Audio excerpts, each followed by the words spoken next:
Concept ये है, concept लिख लीजिए कि जिसके बनने में, बढ़िया ऐसे लिखिए व्हाट्सएप वाली लैंग्वेज, जैसे आप लोग व्हाट्सएप पे लिखते हैं वैसे लैंग्वेज लिखिए कि जिसके बनने में जितनी हीट रिलीज होगी, जिसके बनने में जितनी ज्यादा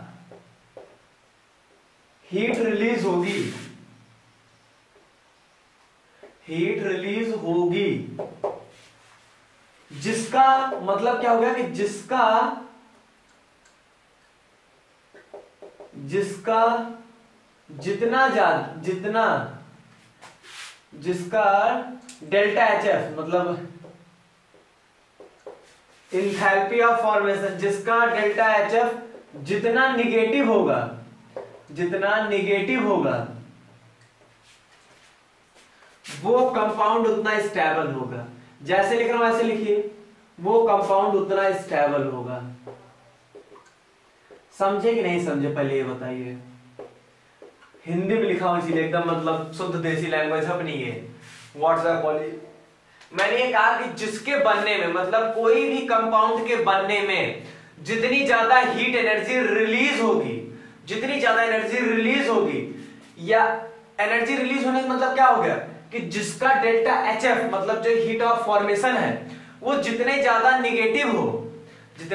निगेटिव होगा वो कंपाउंड उतना ही ज्यादा स्टेबल होगा। कहने का मतलब क्या हुआ, सीधी सी बात है कि जैसे कि मान लीजिए कि मेरे अंदर बहुत ज्यादा एनर्जी भरी हुई है, ठीक है, अभी मैं चिल्ला रहा हूं आपके सामने, अभी मैं बाहर जाऊं खूब खेलूं कूदूं नाचूं गाऊं खूब मतलब अपनी एनर्जी वेस्ट करूं, तो जब मेरी खूब रिलीज अपनी एनर्जी बहुत ज्यादा रिलीज कर लेंगे तो बहुत ज्यादा एनर्जी रिलीज करने के बाद क्या होगा कि हम शांत पड़ जाएंगे, स्टेबल हो जाएंगे।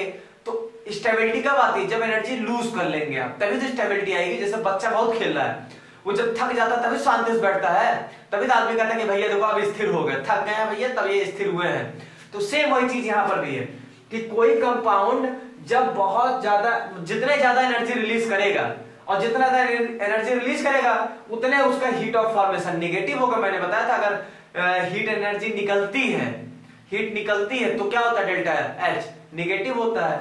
तो अगर बनने की बात कर रहे हैं तो फॉर्मेशन की बात करेंगे, हीट ऑफ फॉर्मेशन की, तो हीट ऑफ फॉर्मेशन जितना निगेटिव हो गया वो कंपाउंड उतना ही ज्यादा स्टेबल होगा।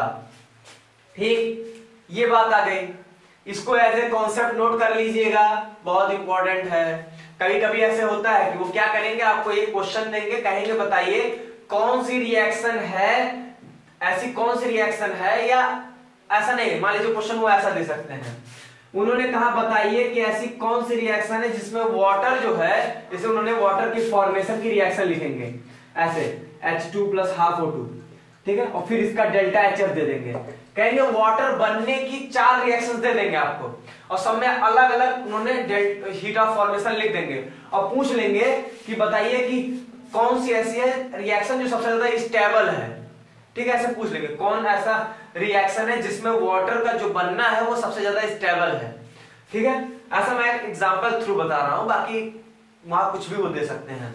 तो मान लीजिए डेल्टा एच हम एक में -22 दिए, एक में -13 दिए, एक में -11 दिए, एक में +10 दे दिए, तो जो सबसे ज्यादा निगेटिव होगा वही सबसे ज्यादा स्टेबल होगा।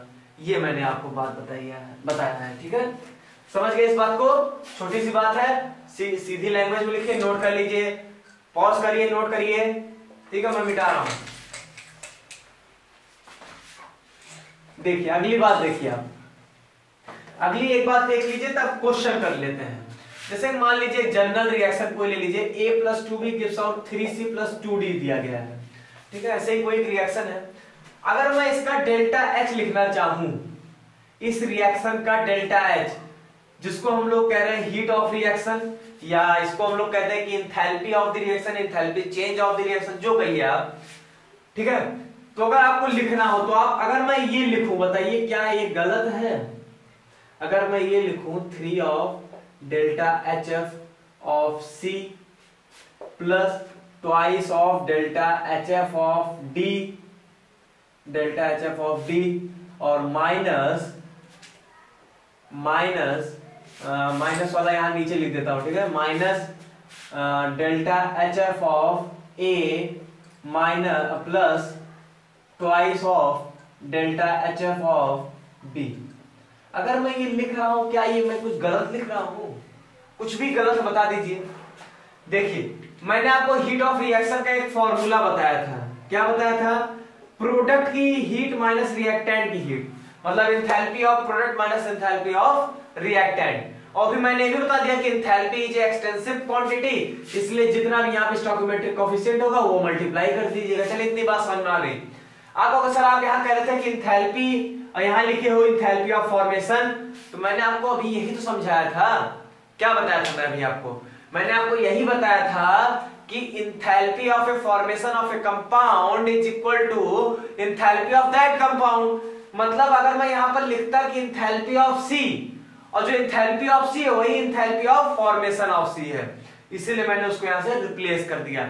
ये आपको क्वेश्चन में बहुत मदद करेगा ये चीज जो मैंने लिखा है, तो इसको ध्यान से समझ लीजिएगा।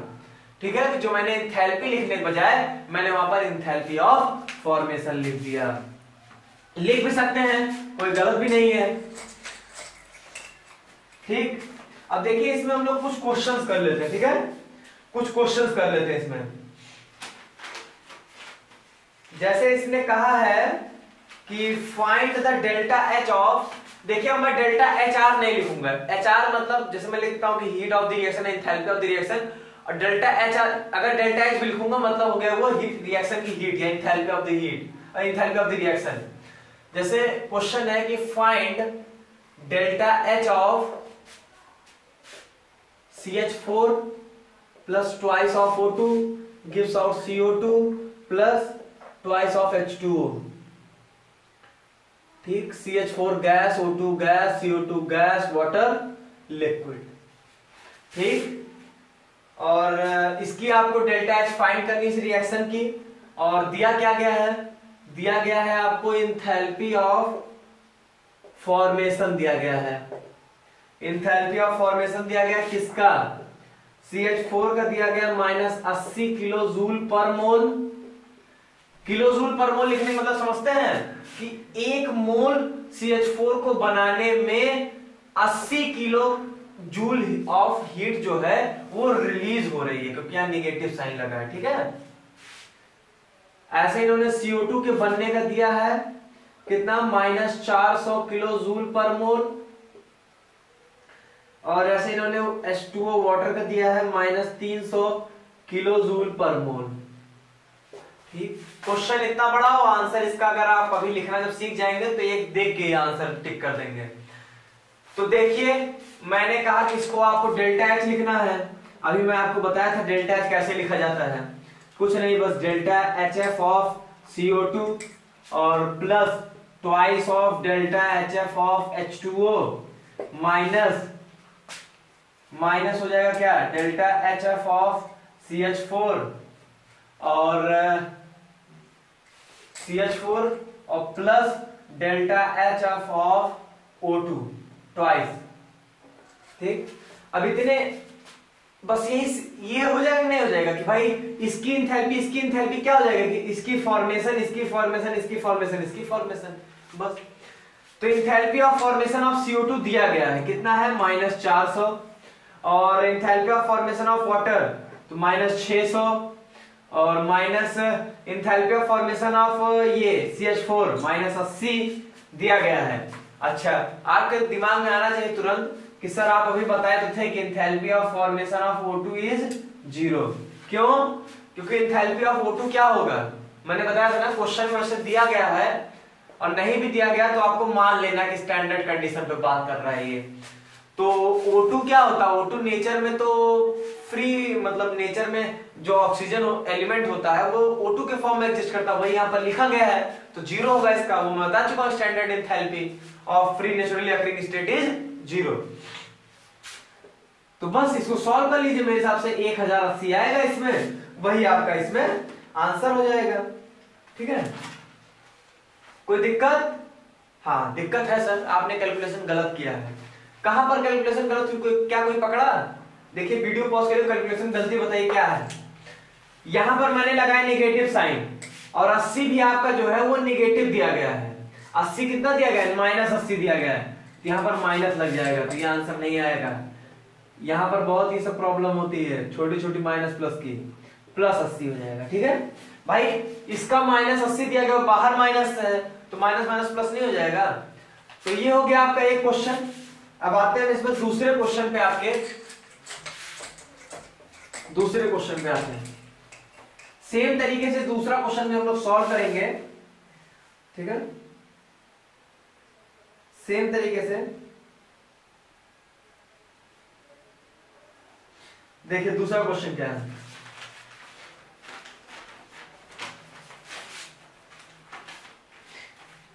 दूसरा क्वेश्चन है आपका कि heat of formation of NH4NO3 दिया गया है। इन्होंने क्या दिया है, heat of formation of NH4NO3 दिया है इन्होंने। कितना दिया है, 400 kilo joule, minus 400 kilo joule. ठीक है, और ऐसे इन्होंने N2O का दिया है कितना, 80 kilo joule plus 80 kilo joule. Water का दिया है इन्होंने माइनस 300 किलो जूल। और इस क्वेश्चन में मेंशन है कि स्टैंडर्ड कंडीशन पे बात हम कर रहे हैं। ठीक, और रिएक्शन दे दिया है NH4NO3 gives out N2O plus twice of H2O, और यहां पर सॉलिड दिया गया है और कह रहा है कि find delta H of reaction and delta U। आपको डेल्टा H और डेल्टा U जो है वो फाइंड करना है। ठीक है, डेल्टा H और डेल्टा U। अच्छा, आप कहोगे सर डेल्टा H तो हम जानते हैं, ये आपका गैस है, ये गैस है। आप कहोगे सर हम डेल्टा H लिखना जानते हैं, भैया आप बताए थे कि कुछ नहीं, इस तरह हम लोग लिख सकते हैं, heat of formation of N2O plus heat of formation of twice है, 2 से उधर मल्टीप्लाई, 2 यहां भी मल्टीप्लाई जाएगा, heat of formation of H2O minus कर दीजिए sir heat of formation of NH4NO3। ठीक भाई, मैं अगर इस रिएक्शन की हीट लिखता तो क्या लिखता, प्रोडक्ट माइनस रिएक्टेंट, और जो इसकी इंथैल्पी है वही इसके फॉर्मेशन की इंथैल्पी होगी, और वही और इन्होंने क्वेश्चन में फॉर्मेशन इंथैल्पी दिया है तो इसलिए मैंने उसको यूज कर लिया। मतलब वो जो मैंने यहाँ बक्से में बंद करके स्टेटमेंट लिखी थी बहुत इंपॉर्टेंट थी, इसलिए मैंने वहां पर स्टार लगा दिया था कि बहुत इंपॉर्टेंट है, enthalpy of formation is equal to enthalpy of that compound. ठीक, तो देखिए जो जो दिया गया छाप लीजिए, कुछ करना थोड़ा ना इसमें। H2O का कितना दिया गया है, माइनस 300 दिया गया है, जैसे दिया गया वैसे लिख लीजिए, और इसका माइनस 400 दिया गया है। थोड़ा माइनस प्लस देखिएगा, अगर बाहर माइनस अंदर प्लस तो प्लस हो जाएगा। सॉल्व कर लीजिए, आ जाएगा डेल्टा H कितना आएगा, देखिए 400 माइनस 300 180 किलो जूल आ जाएगा। उसने कहा डेल्टा U फाइंड करिए, डेल्टा U मतलब इंटरनल एनर्जी चेंज पूछ रहा है। कहीं पढ़े हैं relation delta H delta U में? अभी भैया जस्ट ही तो पढ़ाए थे, मतलब थोड़े आप थोड़ा सा अगर पीछे जाएंगे तो आपको डेल्टा एच डेल्टा यू के बीच में रिलेशन मिल जाएगा। पढ़ा चुका हूं, delta H equal to delta U plus delta n g R T. पढ़ाया था कि नहीं पढ़ाया था, याद करिए।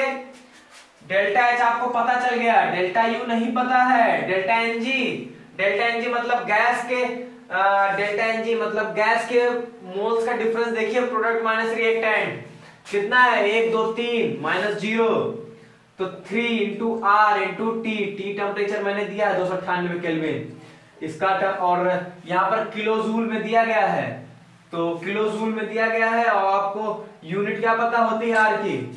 आर की मैं क्या बताया था, 8.314 जूल पर केल्विन मोल, और 1 किलो जूल में 1000 जूल।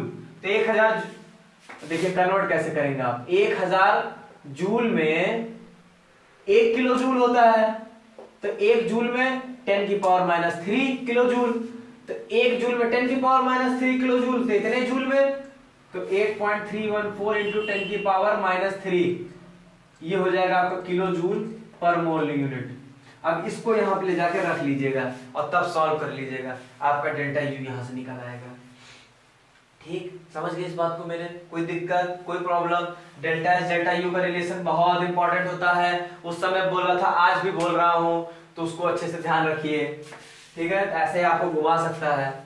एंथैल्पी ऑफ फॉर्मेशन पे आपके इतने क्वेश्चन जो है वो दो क्वेश्चन सफिशिएंट हैं, दोनों क्वेश्चन एक ही बात पे घूमे हैं, बस एक ही बात मैंने यूज किया है, वही enthalpy of formation of a compound is equal to enthalpy of a compound.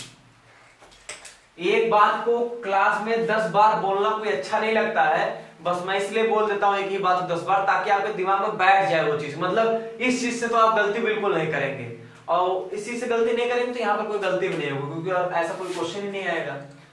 देखिए दूसरी टाइप की एंथैल्पी की हम लोग बात करते हैं, एंथैल्पी ऑफ कंबस्शन। क्या होता है enthalpy of combustion? Enthalpy of combustion क्या होता है? देखिए इसकी भी डेफिनेशन इंपॉर्टेंट, पहले हम लोग डेफिनेशन लिख लेते हैं। और यहां पर हमेशा है जो भी इसको हम लोग डेल्टा एच सी लिखते हैं, ठीक है, कैसे? डेल्टा एच सी से, और ये हमेशा नेगेटिव होती है, मतलब हमेशा एनर्जी रिलीज, हमेशा हीट रिलीज होगी। तो अमाउंट ऑफ हीट रिलीज्ड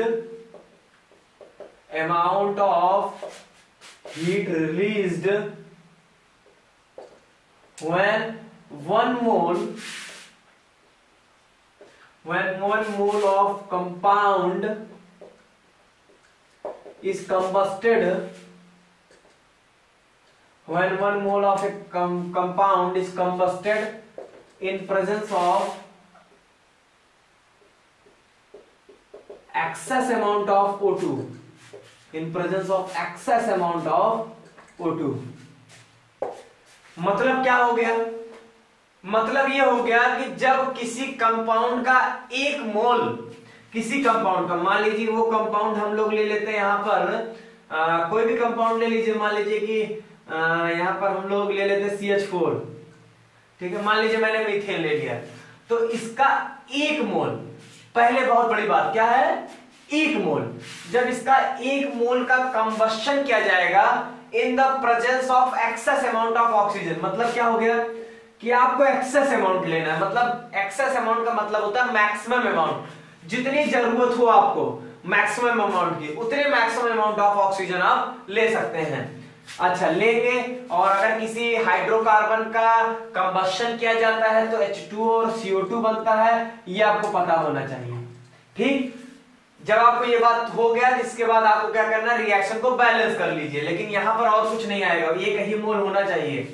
तो एक मोल का, यहाँ पर एक कार्बन है, यहाँ पर भी एक कार्बन, यहाँ पर 4 हाइड्रोजन है, यहाँ पर 2 ही है, तो 2 हाइड्रोजन मल्टीप्लाई कर दिए, अब 2 ऑक्सीजन 4 ऑक्सीजन, तो यहाँ 2 से मल्टीप्लाई कर दिए। तो ऐसे केस में, ऐसी रिएक्शंस में जो भी हीट निकलेगी वो हमारी कंबस्शन वाली हीट होगी, और जो कि हमेशा नेगेटिव होती है। ठीक है, क्या मतलब हो गया कि जब हमने 1 मोल मीथेन का कंबस्शन किया, और कंबस्शन किसके प्रेजेंस में करते हैं, ऑक्सीजन के प्रेजेंस में, मैक्सिमम अमाउंट उसके ले लिया, ठीक है, तो ऐसे में जो हीट रिलीज करती है उसको हम लोग क्या कहते हैं, एंथैल्पी ऑफ कंबस्शन या हीट ऑफ कंबस्शन कहते हैं, और जो कि हमेशा निगेटिव होती है। क्यों? क्योंकि हमेशा हीट जो हमारी रिलीज होती है। भाई 1 मोल जो हमारा 1 मोल कंपाउंड ले रहे हैं, उसका कंबस्शन कर रहे हैं, उसको बर्न कर रहे हैं। कंबस्शन का मतलब बर्न कर रहे हैं, और बर्न करके आप किस चीज को बर्न कर रहे हैं तो उसकी क्या हो रही है, हीट निकल रही है ना, तो इसीलिए डेल्टा एच हमेशा उसका निगेटिव होगा। ठीक है, तो पहली बात ये जान लीजिएगा, heat of enthalpy of combustion को डेल्टा एच से डिनोट करके नेगेटिव होता है हमेशा। मेन चीज क्या है कि 1 मोल को कंबस्शन करिएगा हमेशा 1 मोल का, ठीक है, हमेशा 1 मोल का कंबस्शन करिएगा, यहां पर चाहे जितना अमाउंट ले लीजिए उससे कोई फर्क नहीं पड़ेगा। ठीक है, तो इसमें कुछ क्वेश्चंस मैं आपको दिखा देता हूं। ठीक है, डेफिनेशन तो इतना ही है आपकी, डेफिनेशन जो है आपकी वो इतनी ही है। डेफिनेशन ही आप अगर सही समझ गए हैं तो और तो आपको कोई प्रॉब्लम ही नहीं होगी। ठीक है, तो इसमें आपको मैं कुछ क्वेश्चंस दिखा देता हूं, छोटा सा क्वेश्चन देखते हैं जिससे हमारा क्वेश्चन और क्लियर हो जाए, मतलब सॉरी जिससे आपका डेफिनेशन और क्लियर हो जाए। देखिए इसमें हमें फाइंड करना है किसका, heat of combustion of ethane C2H6, सब लोग जानते होंगे इथेन, और रिएक्शन दिया है उसने twice of C2H6 plus 7 O2 gives out 4 CO2 plus 6। देखिए किसी भी हाइड्रोकार्बन का आप जब भी कंबस्शन करेंगे उसको ऑक्सीजन में बर्न करेंगे तो CO2 और वाटर ही निकलता है, ये आपको पता होना चाहिए, बहुत बेसिक सी बात है। डेल्टा एच क्या हो जाएगा, डेल्टा एच इन्होंने क्या दिया इसका -750 किलो जूल। तो देखिए इसके भी करने दो तरीके आपके पास। एक तो आप ये कह सकते हो कि सर हीट ऑफ कंबशन की डेफिनेशन होती है एंथैल्पी ऑफ कंबशन की, वो कहता है कि 1 मोल को मैक्सिमम अमाउंट ऑफ ऑक्सीजन में बर्न करना है, 1 मोल। तो सर इसमें तो 2 मोल कहा है, तो 2 मोल इथेन को ऑक्सीजन में बर्न करने पर जो है -750 किलो जूल की एनर्जी जो है वो निकल रही है। यही तो मतलब है इसका। इस क्वेश्चन का क्या मतलब है कि 2 मोल इथेन को बर्न करने पे या कंबशन करने पे -750 किलो जूल की एनर्जी निकल रही है। तो 1 मोल को बर्न करने पे कितना हो जाएगा, 1 मोल को इसको डिवाइड कर दीजिए बाय 2, तो जो भी आंसर आ जाएगा आपका वो हो जाएगा आपका कितनी जो है एनर्जी जो है वो निकलेगी जब 1 मोल C2H6 का कंबशन होगा। या दूसरी तरीके से आप इसको क्या कर सकते हैं कि देखिए यहां पर क्या होना चाहिए कि 1 मोल, बाकी सब सही है, 1 मोल यहां होता तो सही होती बात। तो जो भी आपके यहां पर हीट ऑफ रिएक्शन दिया गया है वही आपकी हीट ऑफ कंबशन हो जाता है। तो हम क्या कर रहे हैं, हम लोग इस रिएक्शन को 2 से डिवाइड कर दे रहे हैं, 2 से डिवाइड या हाफ से मल्टीप्लाई, पिछली बार वाली गलती फिर से ना हो। तो 7/2 O2 gives out twice CO2 plus 3 H2O। बताइए अब ये जो रिएक्शन है, इस रिएक्शन का जो भी हीट होगा वो क्या हीट ऑफ कंबशन के बराबर नहीं होगा, एंथैल्पी ऑफ कंबशन के होगा, बिल्कुल होगा। तो मैंने बताया था अगर आप रिएक्शन में किसी चीज से मल्टीप्लाई डिवाइड करते हैं तो उसके जो भी हीट होगी, जो भी एंथैल्पी होगा उसमें मल्टीप्लाई डिवाइड कर दीजिएगा, कोई फर्क नहीं पड़ेगा, ठीक है। तो इसमें मैंने 2 से डिवाइड किया तो मैंने 2 से इसमें भी डिवाइड कर दिया। देखिए आंसर वही आ रहा है, नहीं आ रहा है। तो जैसे करिए वैसे, जैसा मन का वैसा कर लीजिए, बस ध्यान रखिएगा कि डेफिनेशन क्या कहती है कि 1 मोल को हमें बर्न करना है, ठीक है, वो मत गलत करिएगा आप। इसमें और क्वेश्चन नहीं है आपका, नहीं कुछ और भी क्वेश्चन है, एक क्वेश्चन और आप देख लीजिए।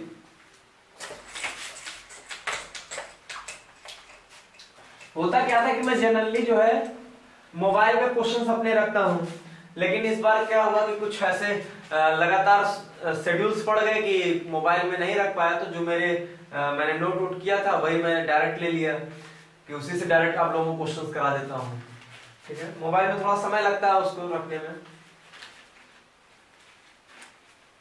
ठीक। तो इसमें देखिए, इसमें एक और इन्होंने क्वेश्चन दिया है कि डेल्टा HF दिया है इन्होंने, delta HF of formation of CH4 इन्होंने दिया है -80 किलो जूल CH4, और CO2 का इन्होंने हीट ऑफ फॉर्मेशन दिया है -400। अच्छा, क्वेश्चन हीट ऑफ फॉर्मेशन देता है मतलब क्या दे रहा है, इसकी एंथैल्पी दे रहा है, ठीक है, यही मतलब हुआ ना। चूतिया से बनाता है कि हीट ऑफ फॉर्मेशन लिख दिया, मतलब क्या होता है किसी की एंथैल्पी, किसी की हीट देता है वो, ठीक है। और इन्होंने वाटर का दिया है -300 किलो जूल, और पूछ क्या रहे हैं, आपको कैलकुलेट करना है,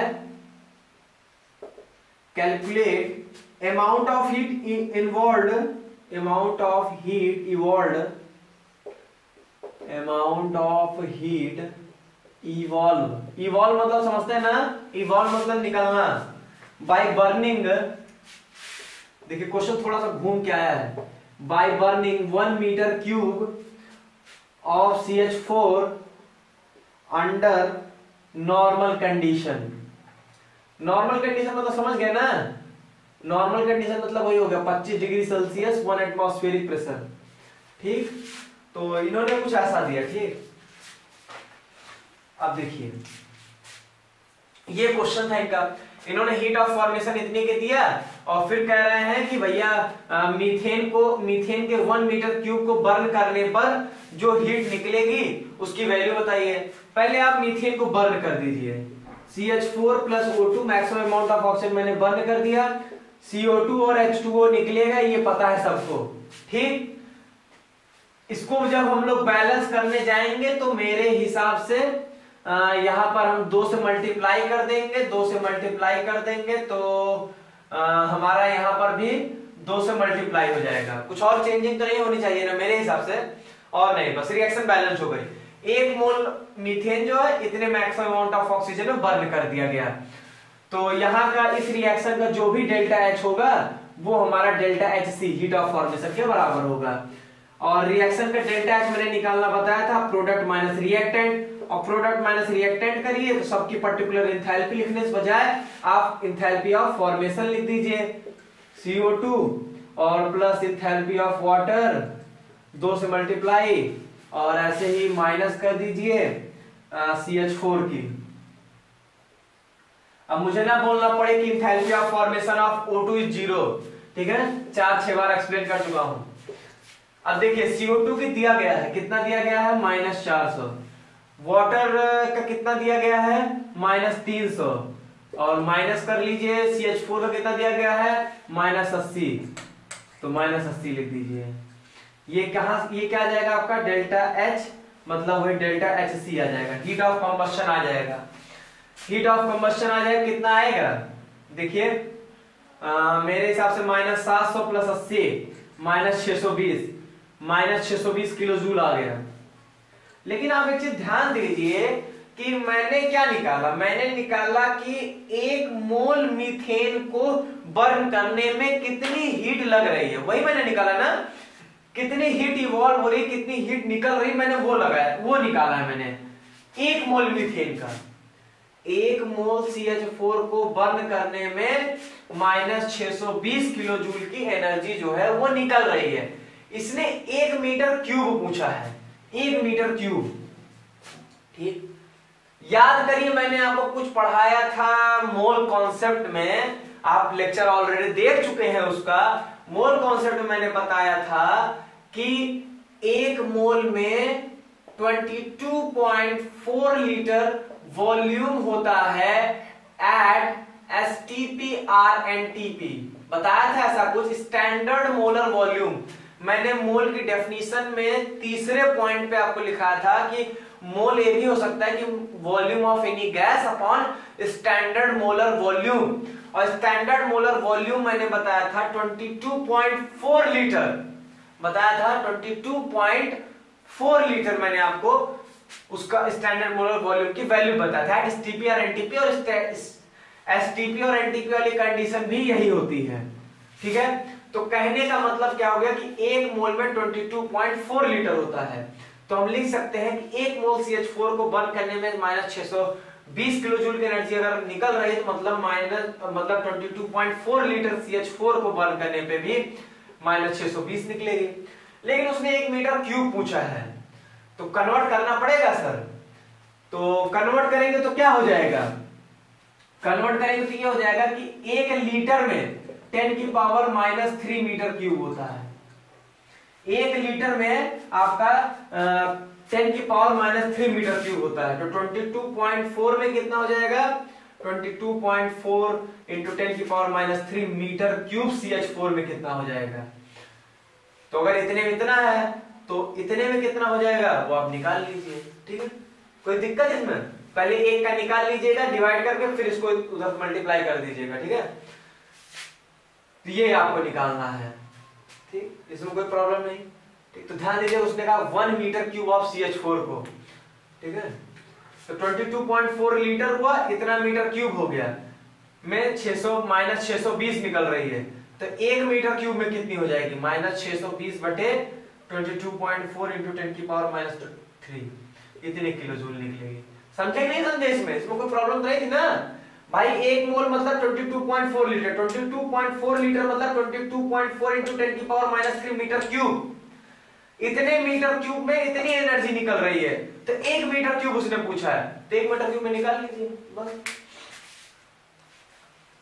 क्वेश्चन थोड़ा सा घुमाओ था, थोड़ा सा मतलब इतू सा। 2 ही आपकी मेन एंथैल्पीज होती हैं, और एक होती है आपकी बॉन्ड एनर्जी या बॉन्ड डिसोसिएशन एनर्जी, वो मैं आपको फर्दर अभी आपसे डिस्कस करूंगा। पहले यहाँ पे आप कुछ एंथैल्पीज और देख लीजिए। एक आती है, देखिए बहुत छोटी चीज और बहुत फर्जी वाली चीज है, कोई मतलब नहीं इसका पढ़ने खास, लेकिन जानना बहुत जरूरी है। एंथैल्पी ऑफ फेज चेंज, मतलब एक फेज से दूसरे फेज में चेंज होने पे जो हीट रिलीज होगी, एब्जॉर्ब होगी, वही हमारी एंथैल्पी ऑफ फेज चेंज कहलाएगी। ध्यान दीजिएगा कि एक मोल ही, एक कंपाउंड का एक ही मोल का फेज चेंज करना है आपको, ये नहीं उसका 2 मोल चेंज कर रहे हैं, एक मोल का। जैसे सबसे पहले अगर हम लोग बात करें एंथैल्पी ऑफ फ्यूजन का, एंथैल्पी ऑफ फ्यूजन का, एंथैल्पी ऑफ फ्यूजन का क्या मतलब हो गया? एंथैल्पी ऑफ फ्यूजन का मतलब हो गया कि लिक्विड से सॉलिड बनने की बात कर रहे हैं हम, वही तो हम लोग कहते हैं फ्रीजिंग या फ्यूजन, ठीक है। तो लिक्विड का सॉलिड बनना, तो लिक्विड से सॉलिड कब बनेगा? जब अपनी एनर्जी लूज करेगा। तो ऐसे केस में हमेशा हीट जो है वो रिलीज होती है, ठीक है। तो लिक्विड सॉलिड कैसे बनेगा? हीट रिलीज करके, तो हीट रिलीज ही होती है हमेशा इसमें, और इसी को हम लोग क्या कह देते हैं? Delta H of fusion. जो इसकी डेल्टा एच ऑफ रिएक्शन होगा वो क्या होगा?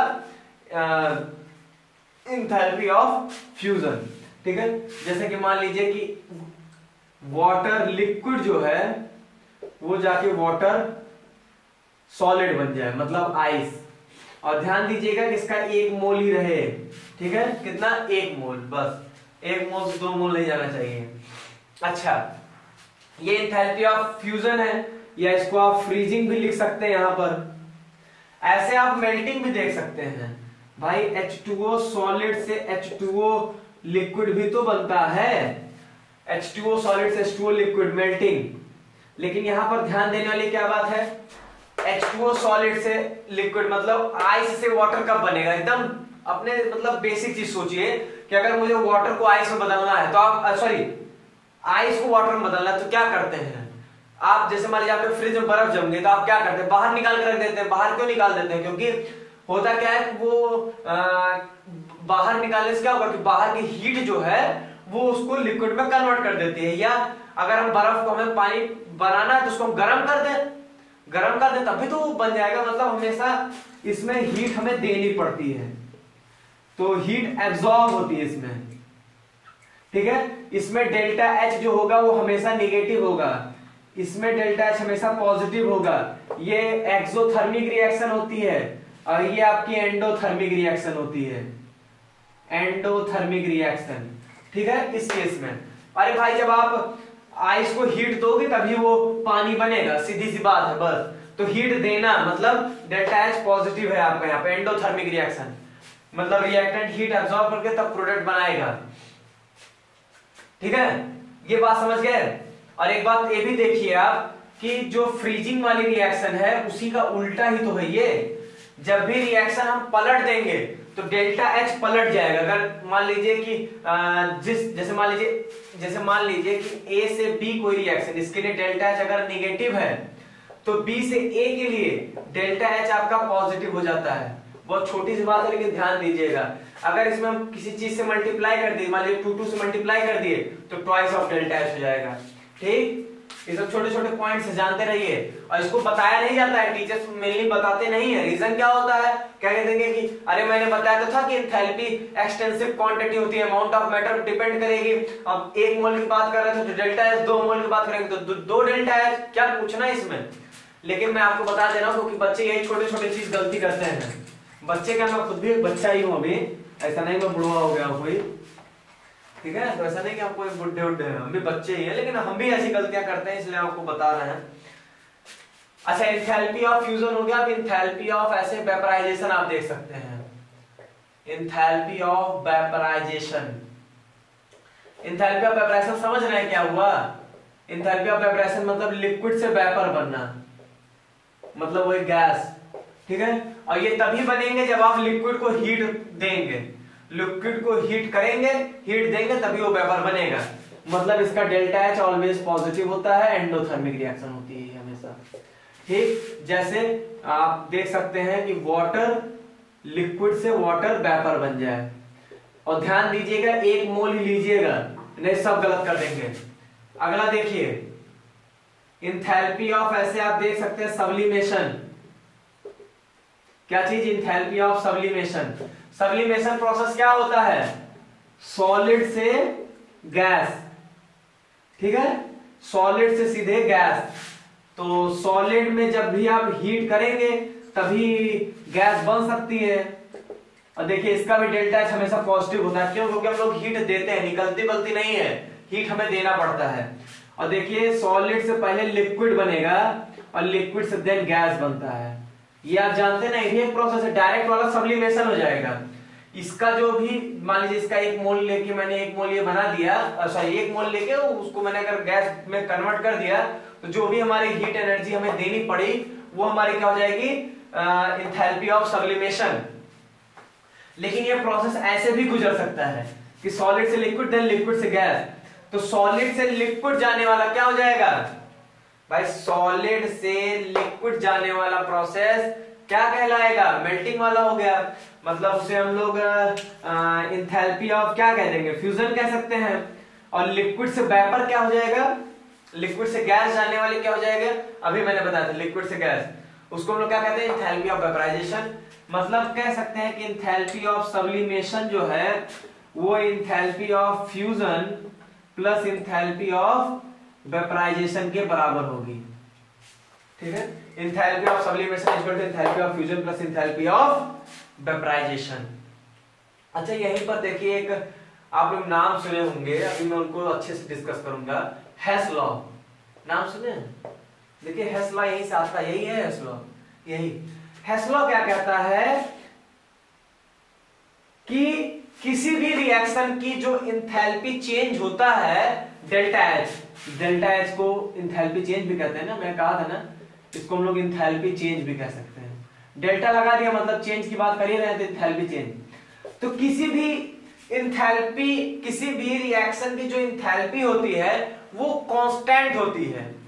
कांस्टेंट होने का सेंस क्या है कि कांस्टेंट इस तरीके से होती है कि वो चाहे जितने स्टेप्स में होके गुजरे उससे कोई फर्क नहीं पड़ता है। मान लीजिए कि उसने सॉलिड से लिक्विड गया, डेल्टा एच था, सॉलिड से गैस गया तो डायरेक्ट डेल्टा एच था। सॉलिड से लिक्विड जाने में उसकी जो इंथैल्पी है वो डेल्टा एच 1 है, लिक्विड से गैस डेल्टा एच 2 है, तो डेल्टा एच जो होगा वो delta H 1 plus delta H 2 के बराबर होगा। तो कोई इंथैल्पी में चेंज आएगा कुछ नहीं, कोई ये इस रिएक्शन की तो कांस्टेंट थी, जितने स्टेप्स में होके जाती वो इसी के सम के बराबर होगा। ठीक, उन्होंने यही कहा था। तो अभी बात नहीं सही समझ में आई होगी हेस लॉ ना, तो मैं हेस लॉ ही आपको समझाता हूं सही से। तो इंथैल्पी ऑफ फेज चेंज में मेरे हिसाब से किसी को कोई प्रॉब्लम नहीं होगी। बस याद रखिएगा छोटी छोटी चीजें, जैसे लिक्विड जो है सॉलिड में कैसे कन्वर्ट होगी, अपनी एनर्जी लूज करके। लेकिन अगर मुझे सॉलिड को लिक्विड में कन्वर्ट करना है, ऐसे एग्जांपल ले लिया करिए ना कि आइस को लिक्विड में कन्वर्ट करेंगे, तो आइस को लिक्विड में तभी कर सकते हैं जब आइस को गर्म करें तभी लिक्विड बनेगा। अब पानी को आपको अगर जैसे पानी को वेपर बनाना है, मतलब उड़ा देना है पानी, कैसे उड़ाएंगे? गर्म करके तो उड़ाते हैं, तो हीट एनर्जी दे रहे हैं ना, तो अगर हीट दे रहा है तो डेल्टा एच पॉजिटिव होगा। छोटी छोटी चीजें आनी चाहिए ये सब आपको। अब देखिए इसमें मैं बात कर रहा हूं किसकी? अब हेस लॉ की। हेस लॉ ने कुछ नहीं कहा था, हेस लॉ ने सिंपल चीज कहा था, मान लीजिए कोई एक रिएक्शन है वो ए से बी जा रही है, ठीक है, और इसका जो इंथैल्पी चेंज है इस रिएक्शन का वो डेल्टा एच है। इस रिएक्शन का जो भी इंथैल्पी चेंज है या इस रिएक्शन की जो भी इंथैल्पी है वो डेल्टा एच है। तो हेस ने यही बताया कि जो भी इंथैल्पी चेंज होती है किसी रिएक्शन की, वो इस बात से डिपेंड ही नहीं करती कि ये रिएक्शन कितने स्टेप्स में हो रहा है। ये रिएक्शन 2 स्टेप में है, 3 स्टेप में। मान लीजिए मैं ये कहूं कि ये पहले सी बना देन बी बना, मतलब ए से सी, सी से बी, या मैं ये कहूं कि ये पहले डी बना, डी से ई बना, ई से एफ बना, तब बी बना। मैं अगर ऐसा कहूं कि मैकेनिज्म है इसकी, मान लीजिए कि ए से बी डायरेक्ट नहीं बनना, पहले ए से डी, डी से ई से एफ, देन ई एफ से बी बन रहा है, तो वही हेस ने कहा कि भैया इससे कोई मतलब नहीं है, इसका जो भी एंथैल्पी चेंज होगा इस रिएक्शन का वो कांस्टेंट होगा, वो चाहे जितने स्टेप्स में होके गुजरे। अच्छा, और दूसरी बात इन्होंने क्या कहा कि जितने स्टेप्स में होके गुजरेगा वो उनके सम्स के बराबर होगा। मतलब मान लीजिए कि अगर वो ए से सी डेल्टा एच 1 है और सी से बी रिएक्शन की जो एंथैल्पी चेंज है डेल्टा एच 2 है, तो जो डेल्टा एच होगा वो delta H 1 plus delta H 2 के बराबर होगा। मान लीजिए अगर इतने स्टेप्स में गुजर रहा है, तो इसका मान लीजिए डेल्टा H3 है, इसका मान लीजिए डेल्टा H4, इसका मान लीजिए डेल्टा H5 है, इसका मान लीजिए डेल्टा H6 है। ठीक है, तो डेल्टा H हो जाएगा क्या, delta H3 plus delta H4 plus delta H5 plus delta H6। तो देख रहे हैं क्या इसके डेल्टा H में कोई फर्क पड़ा? कोई फर्क नहीं, सेम होगा, बस ये होगा कि अगर डिफरेंट स्टेप्स में होके गुजरा है तो उन्हीं के एंथैल्पीज के सम के बराबर हो जाएगा। ठीक, कोई प्रॉब्लम नहीं, इसमें कोई प्रॉब्लम नहीं। अच्छा, लेकिन मैं एक और तरीके से आपको इलाबोरेट कर देता हूं। वो तरीका क्या है कि अगर मान लीजिए ए से बी जो रिएक्शन, उसकी एंथैल्पी इन्होंने डेल्टा H दिया गया है और रिएक्शन कुछ ऐसे हो रही है, ए से सी और सी से बी, ठीक है, और इसका इन्होंने डेल्टा H1 दिया है, डेल्टा H2 दिया है। तो देखिए अगर हम इन दोनों रिएक्शंस को जोड़ दें तो सी अपोजिट साइड है तो कट जाएगा ए से बी। तो देखिए मैं आपको यहाँ सिखाना क्या चाह रहा हूँ, सिखाना ये चाह रहा हूँ कि अगर आप किसी दो रिएक्शंस को जोड़ते हैं तो जो भी जो अगले मतलब रिजल्टेंट जो रिएक्शन होगी उसका जो भी डेल्टा H होगा वो जो दो रिएक्शंस को जोड़े हैं उन्हीं के सम के बराबर हो जाएगा। मतलब कि आपने अगर रिएक्शंस को जोड़ा तो उनके जो भी एंथैल्पी चेंज होगी रिएक्शंस की, या जो भी रिएक्शन का जो भी हीट होगी वो आपस में जुड़ जाएगा। ठीक, बात समझ गए? बस सिंपल चीज है। दूसरी चीज, अगर मान लीजिए कि हम लोग रिएक्शन में किसी चीज से मल्टीप्लाई करके जोड़ते, जैसे मैंने मान लीजिए इसमें 2 से मल्टीप्लाई करके जोड़ा, इसमें 2 से मल्टीप्लाई करिएगा तो इसमें भी 2 से मल्टीप्लाई कर दीजिएगा तब जोड़िएगा। ठीक है, एक तो ये बात हो गई। ठीक, तो एक तो जोड़, आप अगर रिएक्शंस को जोड़ रहे हैं तो उनके एंथैल्पी चेंज को भी जोड़ दीजिएगा, किसी चीज से मल्टीप्लाई कर रहे हैं तो हीट वाले टर्म में भी उतने से मल्टीप्लाई कर दीजिएगा। और एक बात सुनिए, एक काम और भी आप कर सकते हैं कि जैसे कि मान लीजिए कि मान लीजिए उन्होंने कहा कि आपको एंथैल्पी फाइंड करनी है, find the enthalpy of enthalpy change of the, या डेल्टा H वही मतलब फाइंड करना है आपको किस रिएक्शन का, C plus O2 gives out CO2। इस रिएक्शन को फाइंड करना, इस रिएक्शन के मतलब इस रिएक्शन की एंथैल्पी चेंज फाइंड करनी है, इस रिएक्शन का डेल्टा H फाइंड करना है। और उन्हें दिया क्या है, देखिए दिया क्या गया है। अगर मान लीजिए दिया ये गया है कि C plus half O2 gives out CO, ठीक, और CO plus half O2 gives out CO2। इन्होंने दो रिएक्शंस दिया है, इसका इन्होंने डेल्टा H जो है वो दिया है मान लीजिए -x और इसका -y दिया है डेल्टा H इन्होंने। ठीक, इसका फाइंड करना है और इन्होंने 2 का दिया है। तो देखिए एक चीज ये भी होती है, अगर मान लीजिए ऐसा होता है, तो अगर मान लीजिए कि जो रिएक्शन का पूछ रहा है, बाकी जो भी उसने 2-3 रिएक्शंस दिया है उसमें आप अगर रिएक्शंस को जोड़ के रिएक्शन में किसी चीज से मल्टीप्लाई करके तब जोड़ के कुछ भी करके पलट दीजिए तो डेल्टा H को भी पलट दीजिएगा। मतलब अलट पलट के जोड़ घटाव गुणा भाग जो कर सकते हैं आप करके, अगर वही रिएक्शन ले आए तो हम लोग उसका डेल्टा H भी लिख सकते हैं। देखिए कैसे, अगर ये दोनों रिएक्शंस को हम लोग जोड़ दें तो CO कट जाएगा, एक C ये हो गया और हाफ O2 हो जाएगा और CO2 बन जाएगा। कोई दिक्कत है? मतलब हमें ये मिल गया। लेकिन इसमें बहुत सस्ता काम था कि सिंपली हमें जोड़ देना था, तो इसका जो डेल्टा H होगा वो इन्हीं के एंथैल्पी चेंज के सम के बराबर हो जाएगा, मतलब -x -y। बहुत सिंपल चीज हो गई। मान लीजिए कि अगर मुझे यही रिएक्शन पाने के लिए इन्हीं दोनों रिएक्शन में किसी चीज से मल्टीप्लाई करना पड़ता, मान लीजिए मुझे 2 से मल्टीप्लाई करना पड़ता, या 2 से इसमें करना पड़ता, 3 से इसमें करना पड़ता, तो इसमें यहां पर भी 2 से मल्टीप्लाई हो जाता, यहां से भी 3 मल्टीप्लाई हो जाता, और तब हम जोड़ देते, तब क्या हो जाता, -2x -3y। मेरी बात समझ रहे हैं ना? मतलब कुल मिला के अगर आपको ये रिएक्शन लानी है और आपको गिवन 2-3 रिएक्शंस हैं तो आप चाहे जो जोड़ तोड़ करिए, लेकिन वही करस्पॉन्डिंग जोड़ तोड़ डेल्टा H में भी करते रहिएगा और फाइनली लाके वैसे आप जोड़ दीजिएगा, आपका आंसर आ जाएगा। ठीक, आइए ये बातें जो होती हैं ये जैसे आप खुद से जब फील करेंगे तब ज्यादा समझ में आता है। मैं आपको लाख समझाऊं लेकिन आप कहीं ना कहीं मिस्टेक कर जाएंगे, तो इसीलिए ज्यादा और समझ में आएगा जब हम लोग क्वेश्चन करेंगे। तो आइए हेस लॉ के अच्छे खासे क्वेश्चंस करते हैं। क्योंकि इससे न्यूमेरिकल जरूर आता है आपके। ठीक है, अब डेफिनेशन आप जान चुके हैं एंथैल्पी ऑफ फॉर्मेशन का भी और उसका भी। ठीक है, तो आइए इस पे हम लोग कुछ क्वेश्चंस कर लें। इस लॉ पे हम लोग कुछ न्यूमेरिकल्स कर लेते हैं जो कि आपके एग्जाम पॉइंट ऑफ व्यू से बहुत इंपॉर्टेंट है। मान लीजिए पहले बहुत एक छोटे और सस्ते एग्जांपल से स्टार्ट करते हैं। उन्होंने दो रिएक्शंस दिया गया है इस क्वेश्चन में, दो रिएक्शन दे के उन्होंने तीसरी रिएक्शन का डेल्टा एच पूछा है। ठीक है, अभी देखिए अभी जो क्वेश्चन लिख रहा हूं इसमें क्या है कि रिएक्शन दिया गया है, आगे मैं अभी क्वेश्चंस कराऊंगा उसमें आपको रिएक्शन खुद अपने आप ही बनानी पड़ेगी। तो ऐसा कोई इसमें लोड नहीं है, बहुत टेंशन उसमें भी नहीं होगी। जो पढ़ चुके हैं उसी कॉन्सेप्ट को मैं यूज करवा दूंगा, उसमें भी कोई दिक्कत नहीं होगी आपको। दो रिएक्शंस दिया है और पूछा किसका है, ये देख लीजिए। फाइंड डेल्टा एच ऑफ किसका, Fe2O3 plus CO gives out twice of FeO और प्लस CO2। देखिए क्या करेंगे आप, एक सीधा सा काम करिए।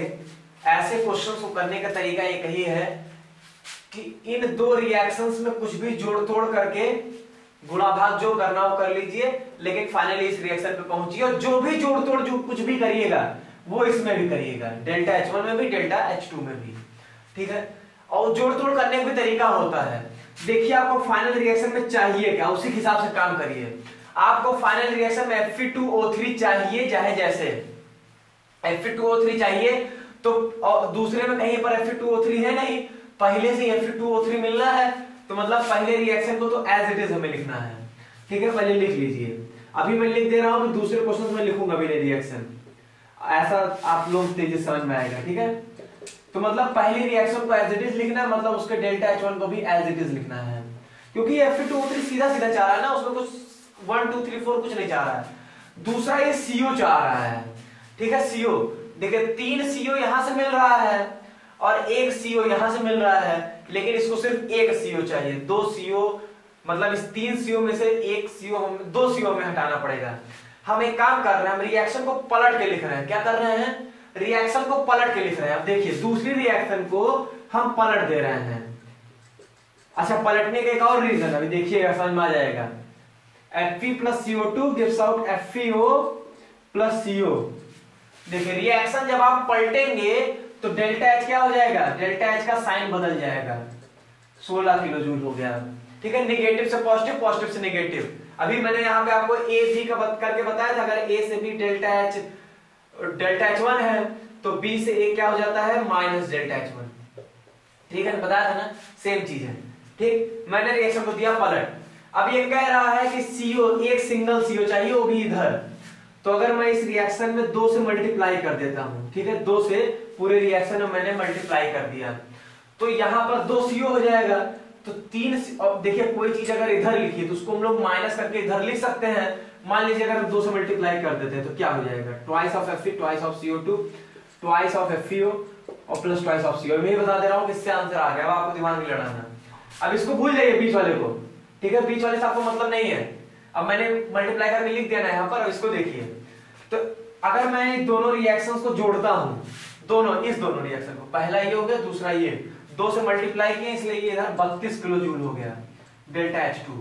ठीक, देखिए अगर हम इन दोनों रिएक्शंस को जोड़ते हैं तो सबसे पहले Fe2O3 एज इट इज मिल जाएगा, लेकिन यहाँ पर 3 CO है और यहाँ पर 2 CO है। ये 2 CO अगर हम इधर लिखेंगे तो -2 CO लिखेंगे, और 3 CO minus 2 CO plus CO। चलिए अब देखिए, आगे देखिए, यहां पर 2 Fe है और यहां पर 2 Fe है, ये 2 Fe कट जाएंगे। ठीक है, यहां पर 2 CO2 है और यहां पर 3 CO2 है, मतलब क्या हो जाएगा, 3 CO2 माइनस 2 CO2, 1 CO2 यहां पर बच जाएगा। देखिए कुछ और भी बच रहा है क्या, बच रहा है सर, ट्वाइस ऑफ FeO भी बच रहा है। क्या इसने यही रिएक्शन है, ये बिल्कुल यही रिएक्शन है। तो इस रिएक्शन का डेल्टा H कैसे आएगा, बस इन्हीं दोनों को जोड़ दीजिए, -26 प्लस 32, 32 माइनस 26 कर दीजिए, कितना आ गया, 6 किलो जूल। यही आपका आंसर हो गया। तो काम करता है। तो आप फिलहाल बस आप क्या करना है, अगले क्वेश्चन से देखिए, मैं इतना लिखने की जरूरत नहीं है सब काटने पीटने, बस ध्यान दीजिए कि पहला क्या मांग रहा है, इसने Fe2O3 मांगा, यहाँ Fe2O3 मिल गया और कहीं Fe2O3 नहीं है, इसका मतलब पहली रिएक्शन तो एज इट इज हमें लिखनी है। दूसरा इसमें CO मांग रहा है, CO3 यहाँ पर है और एक CO यहाँ पर है, इसका मतलब हमें 2 CO यहाँ, मतलब यहाँ से 2 CO हटाना है। 2 CO हटाने का तरीका एक ही है, इसमें 2 से मल्टीप्लाई करके इस रिएक्शन को माइनस कर दीजिए। अब वही कर लीजिए, देखिए आंसर आएगा कि नहीं। पहली रिएक्शन माइनस दूसरी रिएक्शन इंटू 2 और देख लीजिए वही सेम आंसर होगा। और वही चीज यहाँ पर मैंने पलट के और वो सब पता है, तो सेम तरीका, ठीक है। तो अभी एक और 2 क्वेश्चन देखिए, आपको सब समझ में आ जाएगा, टेंशन मत लीजिए। अभी ऐसा नहीं है, 2-3 बार इसको प्रैक्टिस करिए, आप पहले कोई पूरी रिएक्शन लिख के करिएगा, तब उस तरीके से करिएगा जैसा मैं कर रहा हूँ, ठीक है। सब समझ में आएगा, कोई दिक्कत नहीं होगी। और कुछ भी प्रॉब्लम होती है तो आप डाउट सेशन में पूछ सकते हैं, उसमें भी आपको कोई दिक्कत नहीं है। कुल मिला के आपको सीखना है बस जाए जैसे। Find the enthalpy of the reaction, find the enthalpy of the reaction, किस रिएक्शन का, C2H6 plus 7/2O2 gives out twice of CO2 plus thrice of H2O। इस रिएक्शन का आपको डेल्टा H फाइंड करना है और कुछ दिया गया होगा क्वेश्चन में। क्या दिया गया है, उसने एंथैल्पी ऑफ फॉर्मेशन दिया है। अब ऐसे लिखो तो कोई दिक्कत नहीं ना, क्वेश्चन में इस तरह लिख के आया, if the enthalpy of formation of C2H6 CO2 H2O R -20 kilo calorie, -90 kilo calorie और -70 किलो कैलोरी। यूनिट लिख लीजिएगा, सबका किलो कैलोरी यूनिट है, ठीक है। आप बताइए, अब यहाँ पर तो रिएक्शन इसने दिया, जिसका फाइंड करना उसका रिएक्शन तो दे दिया, लेकिन बाकी किसी का रिएक्शन ही नहीं दिया इसने, तो इसकी रिएक्शन आपको अपने आप लिखना है। यही तो मैंने कहा कि अभी तक ऐसा हो सकता है तो रिएक्शन लिख के दे दे, और हो सकता है रिएक्शन आपको खुद लिखना पड़ेगा, और मैक्सिमम केस में आपको रिएक्शन खुद ही लिखना पड़ेगा। अब देखिए इसने क्या कहा है, इनकी एंथैल्पी ऑफ फॉर्मेशन दिया गया है, डिफिनीशन लगा दीजिए, कुछ नहीं करना भाई। C2H6 का फॉर्मेशन, इसका 1 मोल बनाना है इसके कॉन्स्टिट्यूएंट एलिमेंट्स से, लेकिन कंडीशन होगी उनके फ्री नेचुरली अकरिंग स्टेट में रखते हुए, तो ट्वाइस C थ्राइस H2 ये लगा दीजिए, ठीक है, बैलेंस हो गई ना। अब यहां पर जो भी इसका इन्होंने डेल्टा HF दिया है उसको लिख दीजिए। कितना दिया है भाई, C2H6 का दिया इन्होंने -20 किलो कैलोरी, ठीक है, कोई प्रॉब्लम नहीं है। ऐसे ही आप H2O CO2 का पहले लिख लीजिए।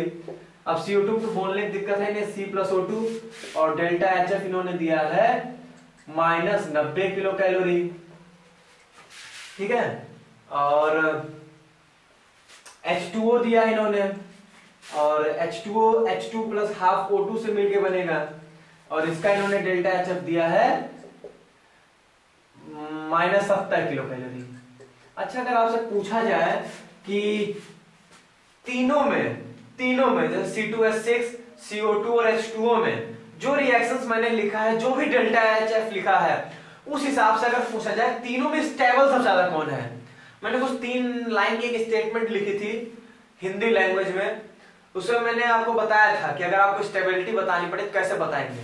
जिसका डेल्टा HF जितना ज्यादा निगेटिव हो उतना स्टेबल, मतलब सबसे ज्यादा यहां पर स्टेबल कौन है, CO2, रिएक्शन के हिसाब से, ठीक है, बस रिएक्शन के हिसाब से, ठीक। अच्छा, इन्हीं 3 रिएक्शंस की मदद से आपको ये रिएक्शन लिखनी है, बस आप इतना जान लीजिए।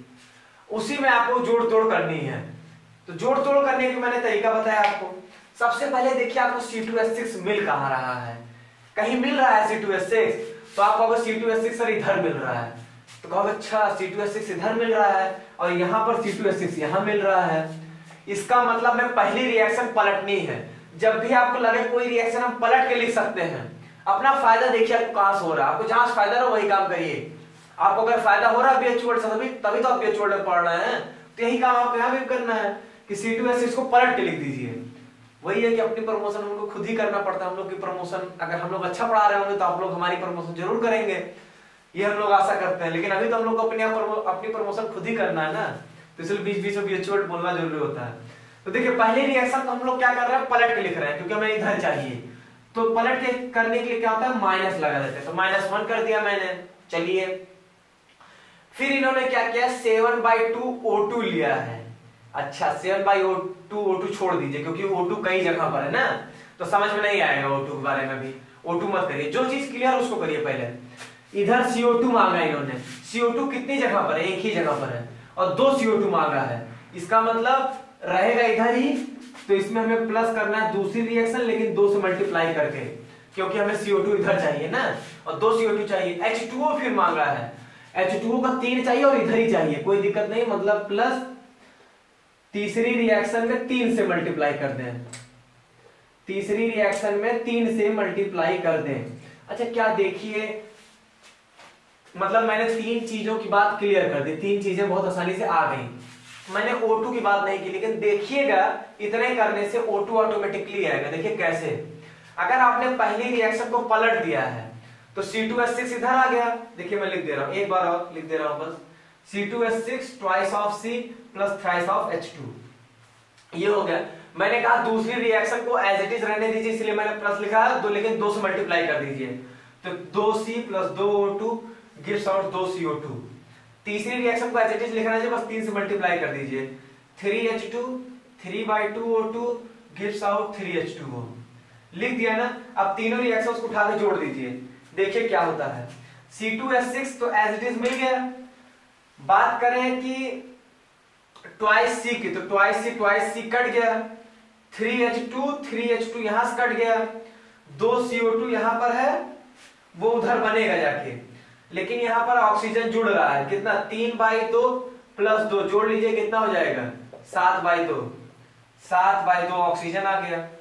यहां पर 2 CO2 है, बाकी 3 H2O है। बताइए क्या जो रिएक्शन कह रहा था वही रिएक्शन आ गई? नहीं, ये वाली रिएक्शन देखिए आ गई कि नहीं आ गई, बिल्कुल आ गई। और मैंने आपको क्या कहा कि जो जो सीधा सीधा उसको आप पहले पकड़ के उस हिसाब से रिएक्शन में चेंजेस कर दीजिए, और ये देखिए अपने आप ही 7/2 आ गया।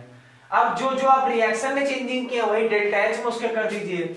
जैसे आपने पहले को माइनस कर दिया, तो भाई डेल्टा एच एफ को भी माइनस कर दीजिए, मेरे हिसाब से 20 था, प्लस 20 हो जाएगा। दूसरे में कह रहा है 2 से मल्टीप्लाई कर दीजिए तो माइनस 180 हो जाएगा। तीसरे में क्या कह रहा है कि -3 से मल्टीप्लाई कर दीजिए 210 हो जाएगा। फाइनल जो आंसर निकाल लेंगे वही आंसर हो जाएगा आपका। देखते हैं मैंने सॉल्व किया कि नहीं। सॉल्व तो मैंने भी नहीं किया है, तो कोई दिक्कत नहीं है, सॉल्व आप कर लीजिएगा। यहाँ पर भी कैलकुलेशन आप करेंगे तभी आपको कुछ कल्याण हो पाएगा, नहीं तो बहुत दिक्कत होने वाली है आपके साथ। ठीक है, तो नोट कर लीजिए, पूरे क्वेश्चन को नोट कर लीजिए और 2-3 बार इसकी प्रैक्टिस कर लीजिएगा। ऐसे ही टाइप के क्वेश्चंस आते हैं, एंथैल्पी ऑफ फॉर्मेशन, कभी एंथैल्पी ऑफ कंबशन दे देगा। मे भी शायद मैंने क्वेश्चन लिखा भी होगा, तो मैं आपको भी क्वेश्चन करा भी दूंगा। रैंडमली मुझे अगर आपको लोग क्वेश्चन कराना होता है तो मैं कुछ 2-4 क्वेश्चन जहां अच्छे पाता हूं वही लिख लेता हूं, फिर आके मैं भी यही सॉल्व करता हूं आपके साथ, जैसे आप सॉल्व कर रहे हैं। ठीक है, तो पहले सॉल्विंग मेरे में नहीं रहती, जिसकी कभी-कभी कोई क्वेश्चन मैं पहले सॉल्व किया रहता हूं, तो इसलिए मैं उसका आंसर बता देता हूं डायरेक्टली। अब मैं खुद नहीं सॉल्व करता, मैं कहां से आपको आंसर बता दूंगा। ठीक है, आपको फाइंड करना है, find the delta HF of enthalpy of formation of acetylene C2H2। जानना चाहिए आपको, इथाइन की बात कर रहा हूं मैं, या एसिटिलीन इसको कहते हैं, दो नाम है इसके, गलती मत करिएगा। और उसने देखिए क्वेश्चन जहां से मैंने नोट किया है उसने लिखा था find the delta HF of acetylene. ठीक है, और एसिटिलीन ही नहीं जानते हैं, C2H2 होता है तो कहां से काम चलेगा। ठीक है, इथाइन है ये, CH ट्रिपल बॉन्ड CH। ठीक, गलती नहीं होनी चाहिए। और क्या दिया गया है देखिए, इन्होंने हीट ऑफ कंबस्शन दिया है ऑफ CH2 और C2H2, कितना दिया है -400 -300 और -1300 किलोजूल। इन्होंने heat of enthalpy of combustion दिया है इतने CH2 C2H2 का, और इन्होंने पूछा है आपसे delta heat of formation of C2H2। ठीक, heat of formation of C2H2, तो heat of formation of C2H2 बनेगा कैसे, पहले तो यही लिख लीजिए कि हमें फाइनल रिएक्शन क्या चाहिए। C2H2 कहां से बनेगा भाई, C से और H2 से बनेगा। तो twice of C plus H2, ये हमारी फाइनल रिएक्शन होगी, इसी का हमें डेल्टा H फाइंड करना है। आगे आते हैं हम लोग, इसमें तीन का हीट ऑफ कंबस्शन जो इन्होंने दिया है, तो heat of enthalpy of combustion दिया गया है, तो जो भी कंबस्शन वाली रिएक्शन होती है वही लिख दीजिए। कंबस्शन में क्या होता है कि इसका एक मोल को मैक्सिमम अमाउंट ऑफ ऑक्सीजन में बर्न करिए, तो कार्बन को अगर हम लोग बर्न करेंगे तो क्या हो जाएगा, C plus O2 gives out CO2। एक इसमें कोई प्रॉब्लम नहीं। इसका डेल्टा H1 कितना दिया गया है, -400 किलो जूल। आगे आइए दूसरी बात करते हैं, H2 को अगर उसका एक मोल ऑक्सीजन के मैक्सिमम अमाउंट में बर्न करेंगे, क्या बनेगा, H2O बन जाएगा। और इसका डेल्टा H2 इन्होंने दिया है -300 किलो जूल। तीसरी रिएक्शन पे आते हैं, इन्होंने दिया इसका किसका, C2H2 का heat of combustion, enthalpy of combustion दिया है। C2H2 प्लस O2 करेंगे तो बन जाएगा CO2 प्लस H2O। बैलेंस कर लीजिए, यहाँ पर 2C है, यहाँ पर भी 2C होना चाहिए, 2H है, कोई दिक्कत नहीं है। ऑक्सीजन बैलेंस करिए, यहाँ पर 4 ऑक्सीजन 5 ऑक्सीजन है, मतलब 5/2 लगाना पड़ेगा आपको, ठीक है। तो ये कुल मिला के 3 रिएक्शन हो गई। मैंने क्या बताया था, इसी 3 रिएक्शन से आपको इस ऊपर वाली रिएक्शन पे पहुंचना है एनी हाउ। कुछ भी जोड़ तोड़ गुणा भाग जो मन के वो करिएगा, पलटिए उलटिए, जैसा आपको फायदा हो रहा वैसा काम करिएगा, लेकिन जो करते जाइएगा वही उसके डेल्टा H में भी करते जाइएगा, आंसर आ जाएगा, ठीक। और देखिए कुछ रिएक्शन लिखने की जरूरत नहीं, बस फील करते रहिए, आंसर आ जाएगा। फाइनल जो आपका इक्वेशन है उसमें क्या मांग रहा है, उसमें मांग रहा है 2C, सिर्फ 2C मांग रहा है, 2C मांग रहा है। और जो C है कार्बन जो है वो सिर्फ पहले रिएक्शन में प्रेजेंट है, वो भी 1 मोल प्रेजेंट है, तो पहले रिएक्शन में मतलब हमें 2 से मल्टीप्लाई करना है। चलिए आगे बढ़िए, H2 चाहिए आपको, H2 कहां से मिलेगा, H2 सर मिलेगा दूसरी इक्वेशन से। अच्छा दूसरी इक्वेशन से मिल जाएगा, तो दूसरी इक्वेशन को एज इट इज लिख दीजिए, क्योंकि H2 एक ही चाहिए और यहाँ पर एक ही है, तो दूसरी इक्वेशन को एज इट इज लिख दीजिएगा। अच्छा उधर क्या चाहिए आपको, C2H2 चाहिए सर, और C2H2 कहां से मिलेगा आपको, C2H2 सर यहां से मिलेगा हमें, मतलब हमें इस रिएक्शन को पलटना है, क्योंकि ये चीज हमें इधर चाहिए, तो रिएक्शन को पलट देंगे तो फर्क क्या पड़ेगा, डेल्टा H में निगेटिव साइन से मल्टीप्लाई कर देंगे, मतलब जैसा जो साइन है उसका अपोजिट साइन। तो C2H2 को C2H2 को उधर लिखना है, रिएक्शन पलट देंगे, रिएक्शन पलटने का मतलब माइनस कर देंगे, तो -3 कर दिया मैंने। अच्छा आप कहोगे सर कि उसने जो मांगा था CH2 C2H2 वही सब आप देख कर दिए, और सर O2 का क्या हुआ, और सारे जो कंपाउंड से, तो देखिए आप अगर जो मैंने जिस तरीके से आपको बताया सॉल्व करने, आप ऐसे सॉल्व करेंगे ऑटोमेटिकली देख लीजिएगा सब एक दूसरे से कट जाएगा, सब कट जाएगा, जितनी फालतू चीजें सब कट चुका है। देख लीजिए कैसे, पहली रिएक्शन मैंने कहा 2 से मल्टीप्लाई कर दीजिए, देखिए 2 से मल्टीप्लाई कर दीजिए, कर दिया मैंने, ठीक। दूसरी रिएक्शन में कहा रहा हूं मैं जोड़ने के लिए, तो जोड़ दीजिए, कोई दिक्कत नहीं, जोड़ दीजिएगा, अभी तो कुछ नहीं कट पिट रहा है, ठीक है, अभी रखे रहिए ऐसे। तीसरी रिएक्शन को मैंने पलटने कहा था, तो चीजें इधर आई, इधर आ गई, ठीक है। अब इधर सपोज कर लीजिए, जब चीजें इधर आ जाएंगी तो 2 CO2 जब इधर आ जाएगा तो ये इस 2 CO2 से कट जाएगा, जो इधर H2O आ जाएगा वो इस H2O से कट जाएगा, ठीक है। और बाकी बचा इधर 5/2 O2 गया है, तो यहां देखिए, यहां पर 2O2 प्लस 1 O2, 3 O2 यहां पर बन गया, यहां पर इन दोनों से 3 O2 बन गया, और इधर जाने पे कितना है 5/2 O2, तो O2 तो कैंसिल होना है आपका, तो कहीं पर तो कुछ गड़बड़ हो गया है आपका। देखिए यहां पर 2 O2 था, और दूसरे में आपका क्या था कि 1 O2 3, और यहां पर आपका 5/2 O2 था, तो यहीं पर रिएक्शन में या तो कुछ दिक्कत हुई है। इस रिएक्शन में देखते हैं C2H2 था ना, C2H2 हाँ, तो C2H2 में इसका हीट ऑफ कंबस्शन ही तो दिया गया है, तो C2H2 प्लस 5/2, देखिए बैलेंस है कि नहीं है, 4 1 5, हाँ तो 5 तो ऑक्सीजन है यहाँ पे, तो पहले रिएक्शन में मैंने क्या 2 से मल्टीप्लाई किया। अच्छा देखिए गड़बड़ी हो गई है, पकड़ नहीं पाए होंगे आप लोग, हम खुद नहीं पकड़ पाए, गड़बड़ी यहां पर हुई है। वाटर मैंने बनाया है, वाटर में नहीं H2 का मैंने कंबस्शन कराया, H2 + O2 gives out H2O। अच्छा तो भैया ये बताइए यहाँ पर ऑक्सीजन के 2 मोल हैं, 2 और यहाँ पर एक ही है, तो इसको हाफ से मल्टीप्लाई करना पड़ेगा ना आपको। इसमें हाफ से मल्टीप्लाई करेंगे, आप देखिए अब सब सही हो गया है, अब कोई दिक्कत नहीं है। अब मतलब क्या हो गया, जब इन दोनों रिएक्शंस को जोड़ेंगे तो 2 + 1/2 हो गया, तो ये 5/2 हो जाएगा, ठीक। और इधर 5/2 है, तो 5/2 O2 दोनों साइड से कट जाएगा। तो मेरा कहने का मतलब आप जो मैंने जिस तरीके से बताया उस तरीके एक एक को पकड़ते जाइए, आंसर आ जाएगा। अब जो जो मैंने रिएक्शंस में आपको चेंजिंग करने के लिए कहा वही वही डेल्टा एक्स में करते जाइए। 1 × 2 मतलब -400 में 2 मल्टीप्लाई करिए -800, दूसरे को जोड़ दीजिए -300 और तीसरे को घटा दीजिए, मतलब पलटना था, रिएक्शन मैंने पलटने कहा था, तो -3, तो मतलब क्या कर देना है, +1300 कर देना है बस। देख लीजिए कितना आ रहा है, -800 -1100 +1300 मतलब +200 आ जाएगा, ठीक। कोई प्रॉब्लम इसमें नहीं ना, बस ऐसे ही क्वेश्चंस इसके होते हैं हेसलॉ के, लेकिन इंपॉर्टेंट होते हैं और इसी टाइप के होते हैं। जैसे मैंने आपको 2 टाइप करा दिया, एक में हीट ऑफ कंबस्शन वाला कराया हूं और एक में आपको एंथैल्पी ऑफ फॉर्मेशन वाला, दोनों में से एक कोई ना कोई टाइप का आप में आता है। और बहुत ज्यादा कुछ 3-5 नहीं कर पाएंगे, इससे ज्यादा नहीं आपको झिलाएगा। रिएक्शंस लिखिएगा मत, जैसे मैं कर रहा हूं उसी तरीके से करिएगा। रिएक्शन लिख के मैं दिखा दिया आपको, लेकिन वैसा करेंगे बहुत समय लगता है।